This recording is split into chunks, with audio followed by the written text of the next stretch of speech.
Hi friends, అందరూ ఎలా ఉన్నారు? మరొక వీడియోతో మీ ముందుకు వచ్చేసా. మ్యాటర్ ఏంటంటే, నిన్న నైట్ ఊరు నుంచి మా అన్న, వదిన, మా చిన్నాన్న కొడుకు, మామయ్య కొడుకు వచ్చారు. మరి చుట్టాలు వస్తే మనం ముందుగా చేసే పని ఏంటి? దుర్గమ్మ దర్శనమే కదా. అయితే మేము సండే పొద్దున్నే లేచి టిఫిన్ అయ్యాక రెడీ అయ్యి దుర్గమ్మ గుడికి వెళ్ళాము. అయితే ఈరోజు ఏకాదశి కావడం వలన చాలా లోడుగా ఉంది. ఈ వీడియో చూడండి, తర్వాత మీకు తెలుస్తుంది. చిన్నపిల్లలు ఉండటం వల్ల మాకు కొంచెం రిక్వెస్ట్ చేస్తే మమ్మల్ని పంపించారు. అందులోనూ సమ్మర్ హాలిడేస్ కదా, అందుకనే ఇంకా వేరే వేరే ఊరు నుంచి చాలామంది వస్తారు కదా, అసలు ఖాళీ లేదు గుడి అయితే దుర్గమ్మ గుడి గురించి ఒక విషయం చెప్పాలి. చాలామంది ఇది మేము కూడా ఇంతకుముందు ఎలా తెలియదు, మాకు తెలియక దుర్గమ్మ దర్శనం చేసుకొని ఇంకా దర్శనం అయిపోయింది కదా అని వచ్చేసేవాళ్ళం. దుర్గమ్మ గుడికి వెళ్ళామంటే దుర్గమ్మ దర్శనంతో పాటుగా మల్లేశ్వర స్వామి దర్శనం కూడా కంపల్సరీగా చేసుకోవాలి. ఇంతకుముందు ఉండేది కదా పాత శివాలయం, అప్పుడు వెళ్ళేవాళ్ళం మేము కూడా. కొద్ది సంవత్సరాల తర్వాత మళ్ళీ వెళ్ళడం మానేసాం, అంటే కన్స్ట్రక్షన్ జరుగుతుందని. మళ్ళీ ఇప్పుడు కొద్ది సంవత్సరాలు అయిందిలేండి, అప్పటి నుంచి మళ్ళీ తెరిచారు. తెలిసిన వాళ్ళు మాత్రమే వెళ్తున్నారు. చాలామంది దుర్గమ్మ దర్శనం అయిపోయి వెళ్ళిపోతున్నారు. తెలియని వాళ్ళ కోసం చెప్తున్నా, చాలామందికి మీరు తెలిసే ఉంటుంది. అంటే దుర్గమ్మ దర్శనంతో పాటు శివయ్య దర్శనం కూడా అయితేనే, అక్కడ మల్లేశ్వర స్వామి దర్శనం కూడా అయితేనే మనకు ఆ ఫలితం వస్తుందంట. అయితే ఈసారి వెళ్ళినప్పుడు చూడండి, బాగుంటుంది. అక్కడ కూడా పీస్ఫుల్గా ఉంటుంది.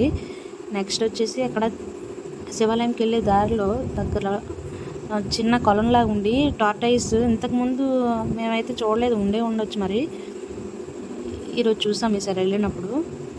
టార్టైస్ ఉన్నాయి, అద్దాల మందిరం కూడా ఉంటుంది అక్కడ. అవన్నీ చూసుకొని వచ్చాం. అయితే ఫోన్ అయితే లోపలికి వెళ్ళనివ్వరు, కానీ మధ్యలో ఆపేస్తే తీసేద్దాలి అన్నట్టు మేము ఏదో మామూలుగా పట్టుకున్నాం. కానీ చాలామంది ఉండటం వల్ల మేము ఫోన్ పట్టుకెళ్ళగలిగాం లోపలికి. అలా కొంచెం పైన దుర్గమ్మ గుడి మొత్తం ఇవన్నీ కొంచెం అలా తీసా.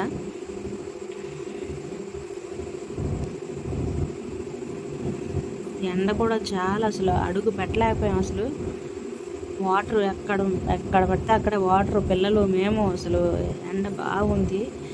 అదేంటో దర్శనం అయిపోయింది, ఇంకా క్లైమేట్ మొత్తం చేంజ్ అయిపోయింది. ఇక్కడ చూసారా ఈ కొండ, ఇంతకుముందు విజయకీలాద్రి వెళ్ళామా, అదే కొండ. అక్కడ నుంచి దుర్గమ్మ గుడి కనిపించి చూసారా, ఇప్పుడు దుర్గమ్మ గుడి దగ్గర నుంచి విజయకీలాద్రి క్లియర్గా కనిపిస్తుంది. చూడండి, ఇదిగోండి, ఇదే శివాలయం.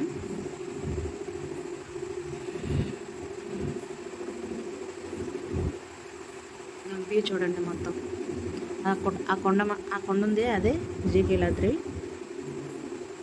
రిషి బొట్టు పెడుతుంది నాకు, ఎక్కడ పెడితే అక్కడ బొట్లు పెట్టుకుంటున్నాగా. అమ్మ బొట్టు అని బొట్టు పెడుతుంది. ఇదిగోండి, ఇదే టార్టైస్ ఉన్నాయి, కొలను ఇది. ఇందులో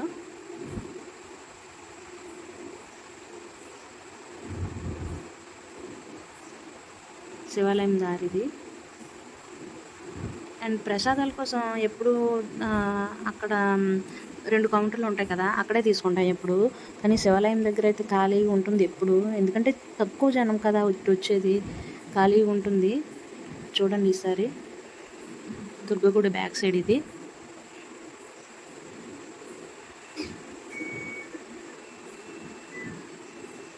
దర్శనం అయితే బాగా అయింది. మేము అటు నుంచి వచ్చేసరికి మొత్తం ఖాళీ అయిపోయింది. ఇటు నుంచి వెళ్ళేటప్పుడు అయితే చాలా జనం ఉన్నారు. అది టైమింగ్స్ కూడా వీళ్ళు చాలామందికి తెలిసే ఉంటుంది. అది స్టాచ్యూ, అది కొత్తగా ఓపెనింగ్ చేశారు కదా, కొత్తగా కట్టారు కదా అంబేద్కర్ స్టాచ్యూ. ప్రకాశం barrage, flyover,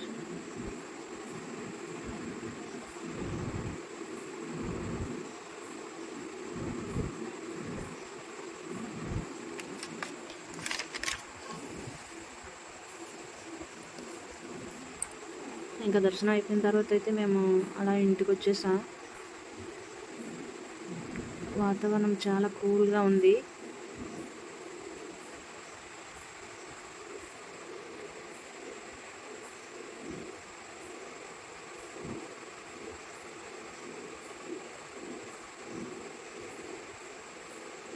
okay friends, video నచ్చితే లైక్ చేయండి, షేర్ చేయండి, కామెంట్ చేయండి.